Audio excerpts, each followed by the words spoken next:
tal? ¿Cómo están? Soy Jonathan Estrada y les agradezco mucho la oportunidad que me dan de presentarles a un invitado más aquí en su programa En Contrapunto. Como ustedes saben, trato de traer a gente aquí a Cancún Channel que puedan de alguna manera aportarle algo a usted en su criterio, en su información, en lo general. Hoy tengo el gusto de tener aquí a Alberto Buenfil, mejor conocido como Tico, quien es muy famoso en redes sociales como con su programa Con Tico Todo Puede Pasar. ¿Cómo estás? Mi querido Jonathan, Tico, gracias por la invitación. Te agradezco la invitación. Yo solo vine a Cancún y a tu prestigiado programa precisamente por tu invitación, que me parece excelente que tengas estos tipos de encuentros con personas. Y bueno, pues aquí estamos. Oye, ¿cuándo te diste cuenta que podías pasar de ser político a ser un comunicador? Porque además ambas cosas las has hecho muy bien. Yo te conocí, tuve el gusto de tratar a tu papá, una excelente persona que yo quise mucho, en paz descanse. Y a ti te conocí posteriormente, tenías ese talante para hacer política. Luego lo tienes todavía, ¿no? Pero ya no estás en la grilla. No, ya no estoy. ¿Cómo es que te trasladas de un lado, de un medio a otro medio? Pues cuando te cortan la inspiración política, te tiene que venir la inspiración de la comunicación. ¿Quién te cortó las alas? Félix. Félix González. Félix era, yo creo, una persona incómoda para su gobierno, y bueno, y tuvieron el latino. Digo el latino porque al final te abren una puerta cuando te cierran varias. ¿Pero por qué? ¿Qué había sucedido? Bueno, pues cosas, ya no eres cuadro, ya no eres parte de lo que se quiere impulsar, y bueno, y cuando pasa eso, pues simplemente ya no tienes cabida, y bueno, y tampoco puede estar uno de necio pegándose a la puerta equivocada. Todo lo que dices es totalmente generalizado, no estás realmente diciendo algo. ¿Qué fue lo que sucedió? Creo que simplemente se acabó el ciclo, ¿no? Ya no le vieron. ¿Con quién te peleaste? No fue un pleito, simplemente simplemente se acabó, se agotó el esquema político. Y yo la verdad que fue precisamente en el periodo como Félix de gobernador, y yo ya tenía también la intención, tenía la iniciativa. Yo tarde estudié, por ejemplo, estudié comunicación, soy comunicólogo, sí. Y yo creo que no iba, por ser congruente, no podía yo estar en la comunicación y estar en la política. No es algo que se dé así. A lo que me refiero es que en política estabas destacando bien, fuiste presidente de tu partido en Otompe Blanco. Regidor. Fuiste regidor del ayuntamiento de Otompe Blanco, Chetumal, es la capital de Quintana Roo. Y tenías ese empuje para poder crecer políticamente. Es muy difícil que alguien cambie de ámbito cuando lo hace bien y le gusta, porque además te gusta la política. A eso me refiero. Quiero entender, por lo que estás diciendo, que el gobierno de Félix vino precisamente a jubilar, por decirlo de alguna manera, a varios políticos del sur de la entidad.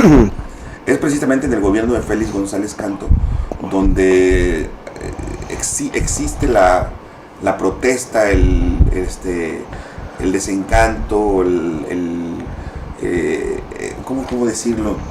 Vamos, la gente de Chetumal se siente desplazada por la gente del norte de Quintana Roo, de Cancún y de Cozumel y de Playa del Carmen, básicamente de esos tres municipios. Llegó una nueva oferta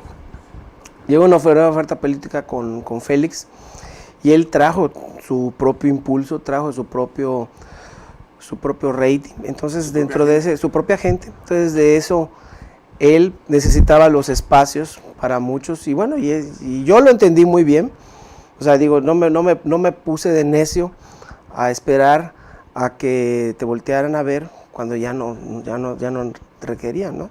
Entonces, y lo primero que hizo fue el presidente estatal del PRI y puso a Luis González Flores, si no me equivoco. Sí, y ahí pues obviamente te das cuenta, ¿no? Con Luis, pues está que era su pariente, ¿no? Entonces sí. se pudo hacer muchas cosas, y no solamente a mí, ¿no? Llegaron a su conclusión algunas figuras, algunas cosas, y bueno, y muchos lo entendieron, y muchos se agarraron caminos como yo. Ahora sí que esa fue parte del inicio. Y que también hay que decirlo, a mí me gusta mucho la comunicación. Estudié para eso y cuando vi la oportunidad, entré. Bueno, de hecho, estuvimos en un proyecto que se llama Canal 20, que ahí es donde iniciamos esto. ¿Y todavía siguen desplazados los políticos del sur? Sí, yo creo que sí. Mira, y siguen desplazados también por la razón de que los liderazgos del sur captaron todo esto, ¿no? O sea, cuando un gobernador dice, ¿qué piensan los del sur? Piensan en algunas personas, en los presidentes municipales, por ejemplo, y en los expresidentes municipales. Piensan que debe de ser alguien de ese grupo y que ese líder del grupo controla. Entonces, cuando no le van a hablar a las personas, le van a hablar a los jefes de ese grupo y les van a decir, vea que se calme, que le baje 2 rayitas, como dicen, ¿no? Y eso hace que ese líder sea fuerte. ¿Y con quién vas a negociar? ¿Con el líder o con 100 personas? Vas a negociar con el líder porque es más económico. Y eso es lo que tiene cooptado el sur. Liderazgos que han hecho que se encapsulen y básicamente están en los expresidentes municipales, ¿no? Hay mucha pasividad, ¿no?, política en la gente del sur, y que ha permitido obviamente que la gente del norte, digo, sin el ánimo de querer abonar a la división norte-sur, de evidenciar a nadie. Desafortunadamente existe, ¿no? O sea, existe esta división que de alguna manera pues sí les ha pegado, ¿no?, a los políticos del sur, de Quintana Roo, de Chetumal específicamente, ¿no? Así es. El sur era esta simbiosis con Cozumel, y que al desplazarse, se desplaza también el sur, pero también se desplaza Cozumel, y ahorita ya vemos Playa, en la zona norte, que tienen una jugada más política, por decirlo así. El pastel es grande, dice entre los políticos el argot, pero no tan grande, porque con las rebanadas son muy chiquitas, ya son despreciadas, ¿no? El sur, como ente político, sí se vio disminuido. Los ánimos, pero también la función, ¿no? O sea, por ejemplo, algo que tenía un equilibrio era que, por ejemplo, los secretarios de gobierno debían de estar en esa parte sur, ¿no? Entonces, bueno, pues ya hace mucho tiempo que no existe. Quieras o no, eso te daba desjugada, ¿no? La gente del sur tiene jugada. Porque si ocurría algo, tenías a alguien que de las características de sentimiento.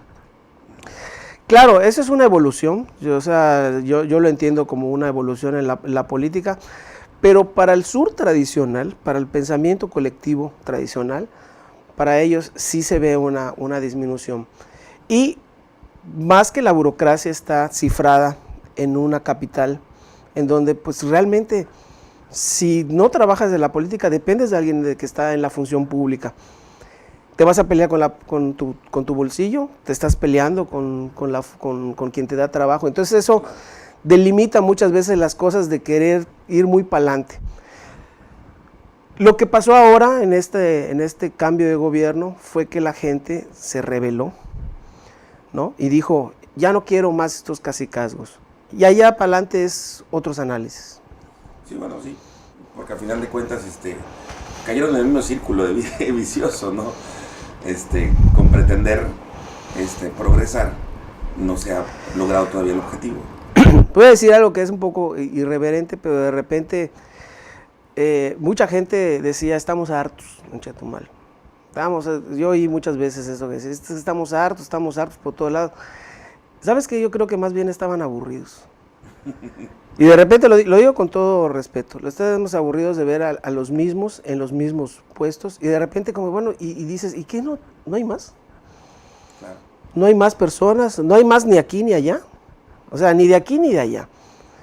Y de repente esto cayó como que en un marasmo, de decir, entonces, si esto es lo mismo, ¿no? Ya no lo queremos, claro, ¿no?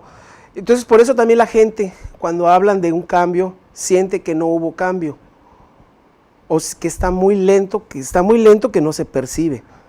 Pero no es eso. Sí, mira, y sí hay un cambio, porque las determinaciones tienen que ver con la voluntad política. Sí, claro, por supuesto, ¿no? Y luego, bueno, decía, Tico el político era destacable, brillabas, tenías ese don, ¿no? de que destacabas donde estuvieras, siempre el trato afable, la sonrisa. Ahorita no estás sonriendo para nada, pero tú eres mucho de sonreír, ¿no? Sí, bueno, porque darle un toque de seriedad, pero te quiero decir algo. Yo, por ejemplo, tú conociste a mi papá, y cuando me dan la primera oportunidad política, me la dan precisamente en el PRI, donde él siendo presidente del PRI. Nunca me lo voy a olvidar, porque fue algo que al estilo Mario Villanueva se podía hacer y lo hacía, ¿no? Él era presidente del PRI y a mí me quieren dar una posibilidad y me mandan ahí mismo, y lo estaban como que jubilando del PRI a él, y él me decía, oye, pues si yo no estoy viejo, si no me voy a morir, ¿por qué tú? Entonces hay un poco de resistencia, incluso haciendo mi papá. Eso también a mí me provoca, por ejemplo, que cada que me veían me decía, tú eres hijo de don Juanito. Y yo, orgulloso y agradecido siempre pero tú eres el hijo de don Juanito, salúdame a tu papá. ¿Cómo no? Conozco a tu papá. Y eso que te abre la puerta para muchas cosas, también te encapsula en que eres el hijo de una persona, y tú, pues te va a costar 3 veces más. Y te quiero decir la verdad, el viejo puso la vara muy alta, está muy difícil, y eso es algo también que no es fácil. Cada que voy a hacer una acción pienso en esa vara alta, y bueno, y en política ya no estoy. No, estás ahora en medios de comunicación, decía, lo haces bien también, muy bien.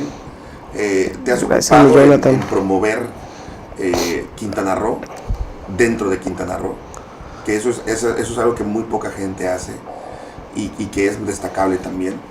Vas a los municipios, le das voces casi a todos los sectores, mujeres, jóvenes, adultos, políticos, empresarios, y tu estilo es muy peculiar. ¿Qué ambicionas realmente? Mira, tengo una formación de mi papá, de hablar bien. Yo conozco mucha gente, te decía hace un rato, decía que conozco mucha gente a través de su vivencia. Él me hablaba, él llegó desde muy chavo a estas tierras, y él decía y le agradecía de voz de toda la gente que le había ayudado, porque él llegó como baratillero, como comerciante. Entonces, las gentes de la avenida de Héroes, casi todos, los Cheluja, los Aguilar, los Vargas, los Marzuca, todos le dieron, por ejemplo, crédito, le dieron en ayuda, un puestecito, y él hablaba siempre con mucho agradecimiento. Entonces yo conozco a toda la gente de Chetumal y de los icónicos que de él me hablaba siempre bien de ellos. Entonces me hace una formación, conocer gente, y yo decía, bueno, si esta es la fórmula, hablar bien para que te vaya bien.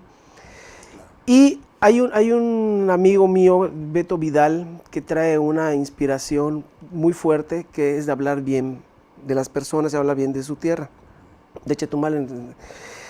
Creo yo que hablar bien contrarresta hablar mal de entrada. Es un choque y lo disminuye. Entonces me parece que lo que vamos buscando es que disminuyamos todo ese que viene en detrimento de hablar mal de nuestro. En este caso, por ejemplo, nuestro estado, que está siendo de repente apaleado por algunas... Por el tema de la inseguridad. Por el tema de la inseguridad. Que eso ha provocado los famosos warning y otras cosas. Los que menos debemos de hablar mal del camello somos nosotros. Nosotros debemos de ir para adelante. Sí, seguramente hay cosas que suceden como en todo el mundo, y yo no estoy disculpando nada, claro, pero yo creo que debemos siempre de hablar bien, de estar uniendo, y algo que, por ejemplo, es utópico, pero seguramente sí estamos enlazados, el sur y el norte estamos enlazados. Mira, yo siempre le digo a la gente del sur, porque vemos muy altos, cosas muy altas, por ejemplo, muy alto el nivel del norte. Pero cuando le va bien al norte, Jonathan, cuando le va bien al norte, le va bien al sur, claro, porque es un poco más o menos como le pasa con las remesas. en el extranjero, ¿no? Haz de cuenta que el norte, cuando le va bien, le manda a los paisanos del sur su dinero, bueno, y la recaudación también. Entonces, si en el sur entendemos eso, vamos a entender mejor la función que tiene este estado, ¿no? Sí, próspero, ¿no? Por supuesto. Y la mayoría de tus programas los haces desde el Taquito. Sí. Es de tu cuñado, ¿no? No, es de un buen amigo de Julio Velázquez. Yo vi en el Taquito, como he visto en algunos lugares, pero más por ser Chetumal, un lugar muy popular, donde casi toda la gente se reúne. Y dije, bueno, vamos, decía mi papá, ¿a dónde va la gente? ¿Dónde va Vicente?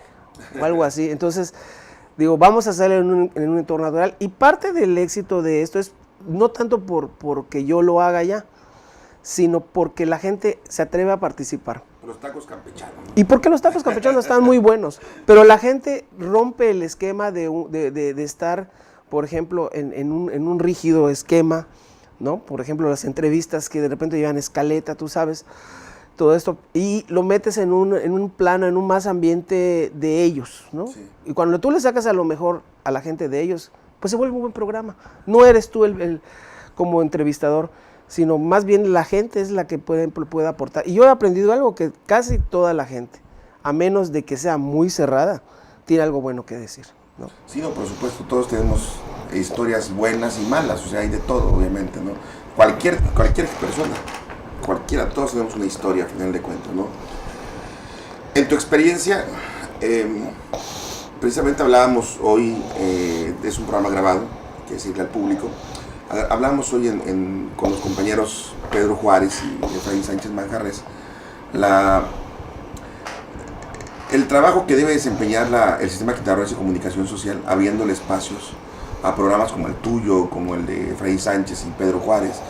En fin, ¿tú aspiras de alguna manera a hacer televisión formal o te quieres quedar solamente en redes sociales? No, yo creo que las redes sociales, si entrara yo a un esquema formal, yo creo que se rompería esa idea que traigo. Y porque lo formal te obliga a hablar de formalidades. Y creo que no es el estilo. Sin embargo, yo creo que el sistema de comunicación social lo que tiene y lo que debe seguir haciendo es abrir los espacios a toda esa gente. Ahora, con las redes sociales, Jonathan, tú sabes, y lo estás haciendo desde Cancún Channel desde hace mucho tiempo, no se necesita, y es más a modo de la gente, la comunicación. Y ahorita hablábamos, por ejemplo, si llegara uno tarde a un programa, no sucede nada. No, porque cuando te notifican para ti, como estás recibiendo la notificación, en ese momento empieza el programa, ¿no? No cuando no al revés. Sí. No cuando el canal quiera. El canal te lleva una escaleta muy rígida y tienes que... Por tiempos y sobre todo la parte comercial igual de muchos canales. En redes sociales y en una televisión formal no lo puedes hacer. Pero además, o dejarte de escuchar. Además, las nuevas generaciones e incluso algunas de las viejas generaciones ya habitualmente no usan la televisión. Ya no ven televisión, no escuchan radio incluso convencional. Mira, dicen por allá, y no lo he investigado muy bien, pero lo voy a...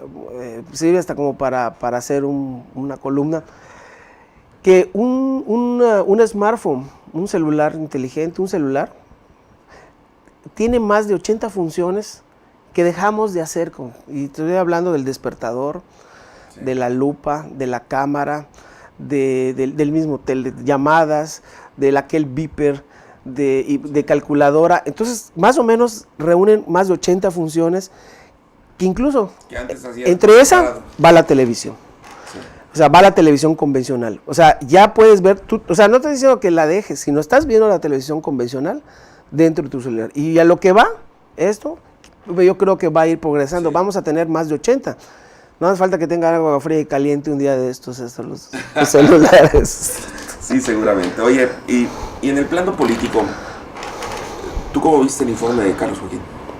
Yo creo que fue un informe muy real. Él lo sentí, al gobernador lo sentí real. No iba a exponerse, yo como lo veo, no iba a exponerse a decir algo que no se ha hecho. Lo dijo claro, hay cosas que no se han hecho, se han avanzado, y en lo que se ha avanzado, y en las expectativas era que mucha gente iba a querer leer entre líneas. Sí. Él no dio pauta a que se lea entre líneas, así son las cosas. tantas denuncias, se recuperó esto, el plano de lo económico está así. Punto. En lo demás, estamos trabajando. Y ya no dio falsas expectativas, sino a lo que se está haciendo, que al final, para un año, y yo te pongo en contexto, para un año, a veces, querer aprender cualquier cosa es difícil. Sí, claro, por supuesto. Lo lento lo debe tener la gente en la mente, de que es una cuestión de proceso. Si a ti te dicen, es que tenemos que tenerte a ti una medicina y vas a tener una serie de una terapia, estás esperando que no a la semana te cures. No, por supuesto. ¿No? No, claro. Yo creo que esta enfermedad... Sabes que hay un proceso, vaya. Esta enfermedad es muy crónica, la del Estado. Sí. Sobre todo en algo que él dijo muy importante. No solamente en la zona sur, sino en la zona centro, en todo el Estado, el tejido social está la gente está indignada. Cada quien tiene su forma de ver el problema. Pero yo creo que es todo México, ¿no? Finalmente nuestra cultura Tiene que ver. No abona a... hay mucho el discurso de la anticorrupción, por ejemplo, pero la cultura en nuestro país, por no decir en toda Latinoamérica, es precisamente de esa índole. O sea, queremos corromperlo todo para favorecernos aparentemente de algo que al corto o largo plazo nos perjudica más. Y por poner un ejemplo, o sea, la famosa mordida a los de tránsito, ¿no? O sea, creemos que con darle la mordida solucionamos nuestro problema de no tener que ir a pagar una multa, a hacer cola y perder el tiempo. Pero lo que estamos generando es lo que está sucediendo, por ejemplo, en Cancún, hoy por hoy. No sé si en otros municipios, pero aquí en Cancún, por ejemplo, están terriblemente atacando al automovilista los agentes de tránsito. Tienen consigna de tantas infracciones tienen que traer al día y tanto tienen que reportar económicamente de mordidas. O sea, fíjate el esquema que tienen los policías, pero ¿quiénes son los que generaron todo esto? El mismo ciudadano. ¿Quiénes son los beneficiados? Los jefes policíacos, el presidente municipal, los funcionarios, los políticos. Y los ciudadanos también, porque ellos piensan que al hacerlo se están ahorrando algunas cosas. Por eso, los ciudadanos no somos los beneficiados. No somos los beneficiados, creemos serlo. Creemos serlo, es lo que decía, queremos serlo, porque creemos que nos evitamos una larga cola, que nos evitamos pagar más por una mordida, y resulta ser que lo que generaste fue un vicio que te está perjudicando cada vez más. Mira, Jonathan, hemos escuchado, por ejemplo, noticias de Australia y Canadá que están requiriendo, no sé si sean verdad, porque no lo he ido a comprobar, que están requiriendo a mexicanos y que les pagan tanto. Yo quisiera saber quién quiere ir a vivir a Canadá y adaptarse a los sistemas culturales que tienen. Estados Unidos simplemente, ¿no? No, yo sí me iría a Canadá. Sí, tú dirías, pero sí. La media mexicana, ¿se iría? No, mira. Tal vez no. Lo que es tu frente de tu casa, te lo van a chapear y te va a llegar el recibo en tu impuesto. Y así como eso, todo va a llegar ahí. Y si tú tiras basura, te la van a cobrar. Y si pero te pasas... también hay grandes beneficios. Pero no todos se pueden adaptar. Y tengo amigos en Estados Unidos que a ver, ya los podemos entrevistar vía. Claro. Y nos van a platicar seguramente de que qué difícil para los mexicanos por cuestión cultural adaptarse. Yo pregunto, le he preguntado a muchos, ¿de verdad quieres un país diferente? ¿De verdad quieres un país diferente en donde te ahorres, por ejemplo, el ir a pagar tu multa? En donde no quieras, por ejemplo, en la zona sur, es peleada trabajar en gobierno. Sí. Pero es peleado trabajar en gobierno porque no hay los beneficios como cree la gente. Ellos dicen, tienen una chambita, mira, te la pasas, cumples tu periodo de salir, te vas, con una palanquita te lo resolvemos. Yo lo he escuchado muchas veces, estuve algún tiempo trabajaba en el gobierno del estado y llegaban papás y decía, mi hijo va a salir de abogado, quiero ver si le dan una chambita. Sí. Y una chambita, ¿y de qué? Muchas veces de lo que sea, pero no estás estudiando abogado, no importa.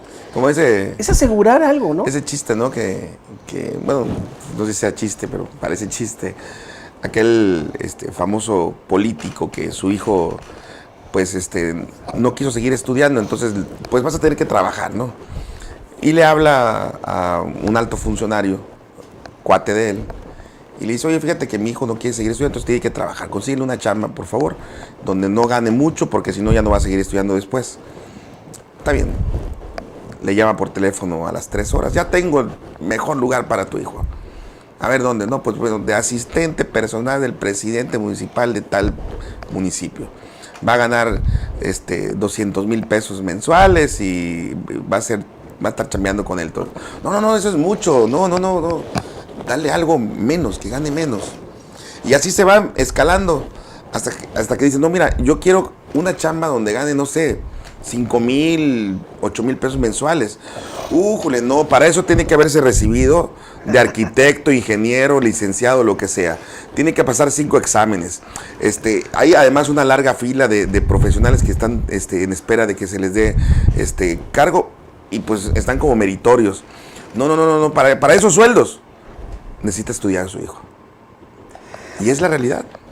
No es chiste, es la realidad. Es la realidad. Es la realidad. O sea, lo cuentan como un chiste y te da gracia y te da risa, pero es nuestra realidad. Y tenemos los latinos esa costumbre de reírnos tanto de nuestras realidades. Mira, un día en Miami alguien me dijo, una persona que tenía un cargo, un ecuatoriano que tenía un cargo de directivo, uh-huh, en donde fuimos a tomar un curso. Me decía, ustedes los mexicanos tienen un gran problema, están, sobre todo ustedes los de la península de Yucatán, porque ellos no nos ven así como quitar toda la península. Estamos tan cerca de ustedes y Miami es el ombligo de América para hacer negocios. Yo para irme a mi país tardo 9 horas y de ahí 4 para irme a mi pueblo. Y ustedes tienen un gran problema porque ustedes cuando vienen a Miami, dice, lo primero que hacen, levantan, mami, ya llegué, ¿cómo está todo? Hay besitos. Ustedes están encapsulados sus valores y, digo, qué bueno, ¿no? Sí. En su familia. Y para ustedes es muy difícil desprenderse. Sí. En cambio, nosotros, decía él, nos vamos, quemamos nuestras naves y ese es nuestro progreso. Un poco ya tirada su idea a lo gringo, pero tiene razón, ¿no? Por parte de los mexicanos, esa cultura que tenemos de la familia. Sí, los latinos en general, ¿no? Los latinos, pero los mexicanos más tenemos todavía la cuestión de familiar. Y eso hace también, volviendo al tema de que culturalmente nosotros podemos cambiar. Yo creo que, por ejemplo, mañana, si queremos hacer algo bien, lo podemos hacer bien. ¿Queremos que salga bien así? ¿Quién sabe, Jonathan? Porque al final y al cabo, si estamos viviendo en un esquema en donde se nos hace más barato, según esto, más barato, corromper algo que queremos, una licencia de funcionamiento, un préstamo, sí, préstamo, claro. cualquier cosa está implícita en la corrupción. Si lo creemos como está en nuestra cultura, creemos que es más barato, al final y al cabo, y lo dice la CONAPRED, me parece, ¿no? El Consejo para la Erradicación de la Corrupción. Igual, ¿y sabes qué? Nos sale mucho más caro al final. Sí. Pero queremos nosotros cambiar. Entonces, yo cuando yo oía a alguien que decía, quiero ir a Canadá, ya me voy a ir a Canadá. Estaría bien que vayas y pruebes a ver si bajo los sistemas culturales. Bueno, yo no conozco a fondo todo el sistema canadiense, conozco gran parte. Sí es un país que te pueda generar una gran prosperidad, porque además de manera cultural te enseñas a pagar impuestos, que eso te lo regresan a final de cuentas, tienen servicio médico gratuito, en fin, muchas cosas que aquí, por ejemplo, pues evades impuestos, o pagas pocos, o no pagas, pero tienes que pagar un montón de cosas. Pero aparte no vas a que querer el gobierno pagar. podría habértelo dado y con mejor calidad. No vas a querer pagar porque piensas que los impuestos no van a llegar a donde quieres. Porque es todo lo, digo, es un círculo vicioso. Mira, yo he escuchado, por ejemplo, y es recurrente, escuchar que una ama de casa dice, o alguien de alguna colonia dice, con mis impuestos pago tu trabajo. Pero si realmente tú vas a ver lo que paga de impuestos, por ejemplo, una persona, realmente es muy difícil decir que con eso pueda pagar, no el sueldo de todos, de alguien. El de uno. ¿No? El de uno. Sí. ¿Qué hace que este tipo de pensamiento te cause una confusión y digas, bueno, es que sí, yo te estoy pagando con mis impuestos? Y la gente también no se da cuenta que el gobierno no funciona solo con los impuestos. El gobierno funciona con toda la riqueza petrolera y con todo Sí, lo no, claro, muchas cosas. Pero ¿dónde está nuestro tope? En donde ya no tenemos la credibilidad. Y mira, no creemos en nada, las instituciones se cayeron. Aquellas películas, por ejemplo, de Pedro Infante, de los Soler, en donde veíamos en la fiesta el padre, el cura de la iglesia, el doctor, el maestro, el de la cantina, por decir el empresario. Sí. Eran las instituciones que habían en los pueblos, esos eran intocables. Todos ellos ya pasaron por una etapa de un proceso de detrimento. Sí, ya se ha perdido incluso la credibilidad en las iglesias y todo. Y hay que decirlo también, en este nuevo esquema pasaron también los periodistas y la gente de la comunicación. Así es. ¿No?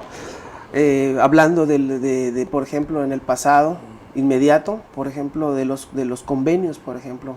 Pareciera que el ser comunicador y tener un convenio es signo de corrupción. Claro. No nos salvamos, la gente que está en la comunicación.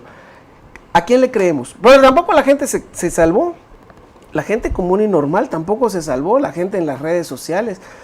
Yo creo que el tejido social está ahí va, Jonathan, está dañado, y es lo que hablaba el gobernador. Claro. Una reconstrucción de un tejido social tiene que empezar en vertical. Y yo creo que ese paso lento no es, más bien es lo que lento, como cocinar a fuego lento.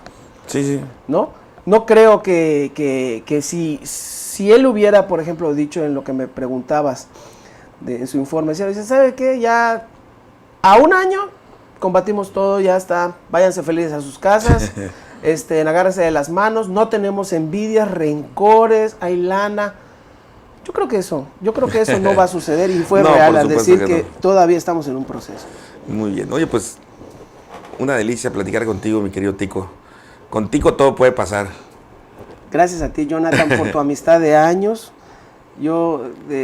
Tenemos en común este devenir de lucha, y más tú aquí en la zona norte, que ya has fincado en la comunicación y que te seguimos y te admiramos. No, gracias, igualmente. Mi querido Tico. Gracias. Gracias por venir aquí a Cancún Channel. Y pues bueno, por supuesto, gracias a usted también por estar pendiente de esta transmisión. Esperemos que les haya gustado esta entrevista. Hasta pronto.